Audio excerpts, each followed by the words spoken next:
ಪ್ರಿಯ ವೀಕ್ಷಕರೇ, C9 ಕನ್ನಡ ಸುದ್ದಿವಾಹಿನಿಗೆ ಸ್ವಾಗತ. ನಾನು ನಿಮ್ಮ ಸುಮಾ ಪಾಟೀಲ್. ಹದಗಿರಿಯಿಂದ ನಾಲ್ವರು ಊರಿಗೆ ಹೋಗುತ್ತಾ ಕಂಡ ರಸ್ತೆ ಸಂಪೂರ್ಣ ಹದಗೆಟ್ಟಿದ್ದು, ಸಾರ್ವಜನಿಕರಿಗೆ, ವಾಹನ ಸವಾರರಿಗೆ ಸರ್ಕಾರಿ ಬಸ್ಸುಗಳು ಈ ರಸ್ತೆಯಲ್ಲಿ ಹೋಗಬೇಕು ಎಂದರೆ ನಿರಂತರ ಜೀವವೇ ಕೈಯಲ್ಲಿ ಇಟ್ಟುಕೊಂಡು ಪ್ರಯಾಣ ಮಾಡಬೇಕು ಎಂಬ ಪ್ರಸಂಗ ನಿರ್ಮಾಣವಾಗಿದೆ.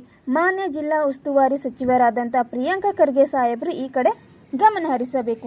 ಇದು ನಾಲ್ವಾರ್ ಗ್ರಾಮದಲ್ಲಿ ಶ್ರೀ ಕೋರಿ ಸಿದ್ದೇಶ್ವರ ಸಂಸ್ಥಾನ ಪ್ರಖ್ಯಾತ ಮಠವಿದ್ದು ಸಾಕಷ್ಟು ಕಾರ್ಯಕ್ರಮಗಳು ನಡೆಯುತ್ತವೆ. ನಾಳೆ ಅನಾಹುತ ಆದರೆ ಯಾರು ಇದಕ್ಕೆ ಹೊಣೆ? ಇದಕ್ಕೆ ಸಂಬಂಧಪಟ್ಟ ಜಿಲ್ಲಾ ಉಸ್ತುವಾರಿ ಸಚಿವರು, ಅಧಿಕಾರಿಗಳು ಇತ್ತ ಗಮನ ಹರಿಸಬೇಕು. ಸಾಮಾಜಿಕ ಹೋರಾಟಗಾರ ಉಮೇಶ್ ಕೆ ಮುದ್ನಾಳ್ ಆಕ್ರೋಶ ವ್ಯಕ್ತಪಡಿಸಿದ್ದಾರೆ. ವರದಿಗಾರರು ಪರಶುರಾಮ್ ಕಿಲ್ಕೆರೆ, ಬಂದಳ್ಳಿ, ಯಾದಗಿರಿ.